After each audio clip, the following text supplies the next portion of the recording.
Hi everyone! Hello mga kamar! Good morning, good afternoon, good evening, wherever you are. Mega shoutout sa inyong lahat na nanonood ng aking channel at ng vlog na ito. So marami pong salamat sa inyo at sa iyo. So today is good morning and it's around 8:30 in the morning and kakagising ko lang. Kaya huwag niyong pansinin yung buhok ko na walang suklay. Dito sa bahay. Kasi si mama ay nagpe-prepare para sa lunch. Ang aga diba? 8:30 pa lang. So, it's my third day also na pag-inom ng Flaming Coffee by Madam Kilay. Masarap siya. Masarap talaga yung coffee ni Madam Kilay. So, gaya ng sabi ko, mag-update ako sa inyo about dito sa Flaming Coffee soon. So, for now, nakalimutan ko, dental appointment ko pala. Kagabi, nag-message yung dentist ko na, ma'am, follow up ko 11 a.m. bukas. Ito talaga, nakalimutan ko. So, pang 25 months ko ng dental adjustment bukas. And pupunta ako mamaya na 11 a.m. So, di ba ang tagal? Sana matapos na yung dental adjustment ko ngayong taon. And after that, ako ay mag-retainer na. So, hindi pa tapos ang bayarin ha. Akala mo, tapos na, hindi pa. Malapit na matapos ako sa brace ko. After that, magbabayad na naman ako para sa retainer ko, which is budget 15,000, lower and upper. So, yun. And, sa mga nagtatanong kung magkano yung brace ko, ang brace ko po ay 50,000. Yun pa lang yung pinaghati-hati na binabayaran ko monthly. Kasi first to 4 months, nagbabayad ako ng 5,000. 4 months ako nagbayad ng 5,000. After that, nagbibigay ako kung ano yung available ko na pera. Like, 3,000, 4,000, 5,000, 2,000. Pinakamababa yung 1,000. So, nag-start ako magbayad ng 1,000 nung nakapag-lesson na ako ng mga around 30K. So, nag-start na ako ng 1,000. So, ngayon, every punta ko, 1,000 na lang. And, malapit na ako matapos. Konting-konti na lang, tapos na ang aking brace. So, diba? So, hindi doon kasama yung mga expenses na pagpalinis ko every after 3 months, kapag natanggalan ng bracket. Basta hindi kasama doon sa 50,000 yung mga extra na pinapagawa ko. And hindi syempre kasama doon yung retainer ko upcoming. O diba, magastos siya. So, ang down payment ko, if I remember, 10,000. Yun ang down payment ko dati. So,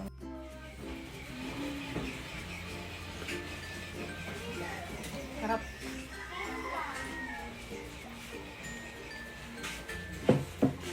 Kita nyo? Oh, ayun. Kape na naman yan. Pero hindi yan yung Slimming Cake. Kape yan ng ibang brand. Rasmus, good morning. Say hi to my vlog. Nandito na yung pasaway kong baby loves. So, yun. Update ko kayo mamaya sa paglabas ko. And sana hindi umulan kasi ilang araw nang naulan dito. And naging busy din ako sa aking Lazada at doon sa Shopee. Yung Shopee ko wala pang nag-order pero ang dami nang nag-review. So hindi ko alam kung paano ang processing sa Shopee. Kaya gusto ko meron nang mag-order sa Shopee nang malaman ko kung paano ang procedure. Kasi alam niyo naman, kapag first time mo mag-try ng isang online, kapag wala pang nag-order, siyempre, nagpapanik ka, nag-worry ka. Like, yung first time na experience ko sa Lazada. First time na may nag-order, nagpanik ako. Tapos, hindi ko siya nakalimutan kung sino yung nag-order. So, kung nanonood ka man, Miss Kapuriktan, salamat sa iyong first order. Salamat. Ang layo-layo pa na pinanggalingan nung nag-order sa akin. Tapos dahil sa kanya, siya yung malakas ng loob na nag-order sa first ever Lazada ko na wala pa nag-order. Siya ang number 1. So, diba? Nakakatawa. So, yung Shopee ko, merong mga viewers ang dami, pero wala pa nag-order. So, sana may mag-order na para malaman ko kung paano ang processing. Yung way ba? Kung sino magbibigay ng plastics, yung mga label, tapos saan ko siya ito-draft off. Yun ang mga gusto kong malaman. Kasi yung idea ko lang, sabi, sila yung magbibigay sa akin ng plastic, tapos ng label, tapos kapag madami, sila yung mag-pick up. Kapag konti lang, ako yung mag-drop. So yun. Sana may mag-order. Mag-order kayo! Joke lang. So, yun. Nag-open ako ng Shopee. Bali dalawa ang Shopee ko. Kaka-open ko lang ng isa kagabi. Kasi yung Shopee ko na in-open ko kagabi, gold member na ako. Ginamit ko siya for siguro tagal na, 4 years na akong may Shopee. Pero as a buyer. So, gold member ako as a buyer. Kasi talagang addict ako sa pag-shopping sa Shopee. Tapos, yung isa kong Shopee, bago yun, nakakonect yun doon sa ano ko, sa pinaka-original na yun doon sa Lazada. So, sabi ko sa kapatid ko, tingnan natin kung mayroong mag-order dun sa Shopee na isa at sa Shopee ko na matagal na. Pero, ngayon ko pa lang nalagyan ng mga products. So, yeah, good luck to me. Walang masama mag-try. Try lang. So, ngayon, yeah, start muna araw ko. A few moments later. So, ayan, nandito na tayo. Dito na tayo sa HCI and naglalakad na po ako papunta doon sa dental clinic. Napakainit. Ayoko magpayong kasi gusto ko tan is beauty. So yan, nandito na ako.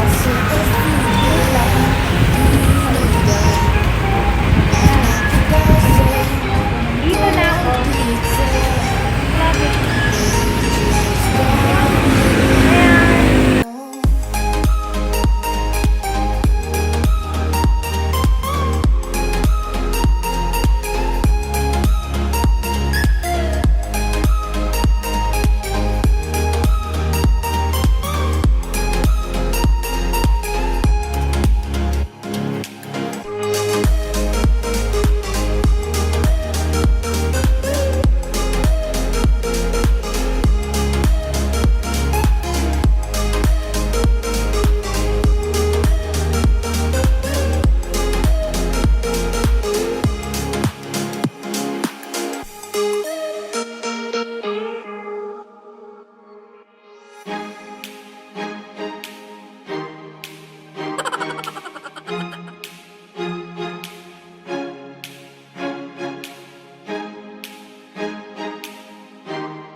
When I walk into the kitchen, you saw the look on my face. You saw the look on my heart to get out of this place. I sensed something I've never seen before. When you put on the pineapple, we couldn't be friends anymore. Pineapple doesn't go on pizza. It's a fruit and you know that. Pineapple doesn't go on pizza. They So ayan, tapos na po yung dental ko at ako yung pupunta ng Kalabala. Ayos na siya. Saan na hangin? Kapag ako sa hagdan.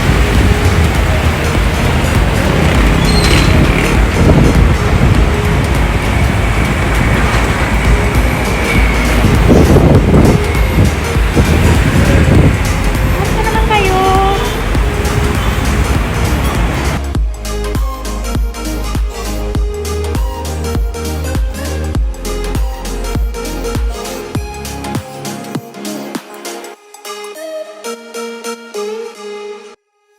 When I walk into the kitchen, you saw the look on my face. You saw the look on my heart to get out of this place.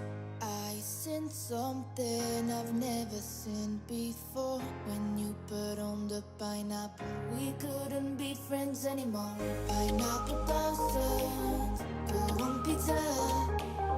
It's a fruit and you know that. Pineapple doesn't go on pizza.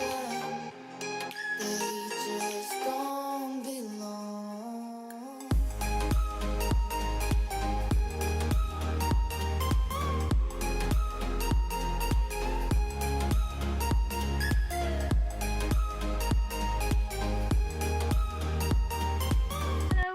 So ayan everyone! Nandito na po ako sa bahay. Tapos na po yung pagpa-dental ko. Naayos na po yung brace ko. And na-adjust na siya. So, next na pagbalik ko, ako ay for deep cleaning, which is 1,000 peso. And hindi pa dun kasama yung monthly payment ko sa brace ko.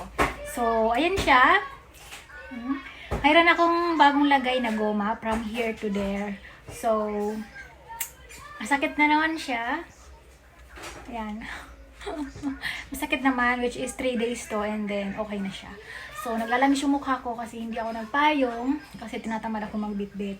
And, napadaan ako sa FCIE, bumili ako ng kung anong anik-anik. Ayan. Mahilig po ako sa mga girly na sandals. So, ayan. Bili ko siya, size 7. Mura lang siya, 150. Ayan. So, mahilig ako sa ganito. Tapos, bumili rin ako ng face shield. Tapos, bumili ako ng ayan, mga short para sa ano ko.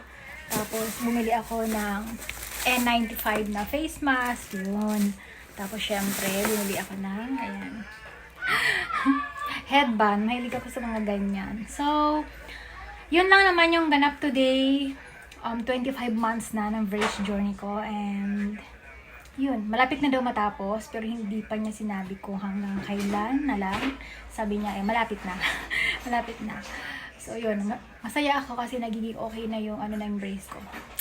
Yung ngiti ko, nagiging okay na ang alignment. Diba? Nagiging kantay na siya. So, sa mga nagbabalak magpa-brace dyan, huwag kayong matakot. Basta maghanap lang kayo ng okay na dentist, yung affordable, pero talaga legit. And yun. Sa mga may comment, sa mga gustong mag-comment, like may questions, don't forget to comment down below and sagutin po kita. So, sa mga hindi pa nakakakilala sa akin, my name is Myra, and please don't forget to subscribe and click the bell notification para ma-update ka sa mga upcoming kong vlog soon. Napakainit, grabe. Ayan, naglalangis na yung mukha ko. So, hiyang ako doon sa sabon na ginagamit ko. And kita nyo naman. So, ang sakit. Kanina, dumaan ako sa FCI, kumain ako ng Dynamite. Ang sarap, ang anghang. Tapos ng buko pandan. Street food lang yun. Kumakain ako, ang sarap. So for now, everyone, bye-bye na and see you on my next vlog. Bye-bye! Have a nice day and ingat kayong lahat palagi. Thank you sa lahat ng inyong support. Dito na ako sa bahay. Hapon na. Kakain na ako.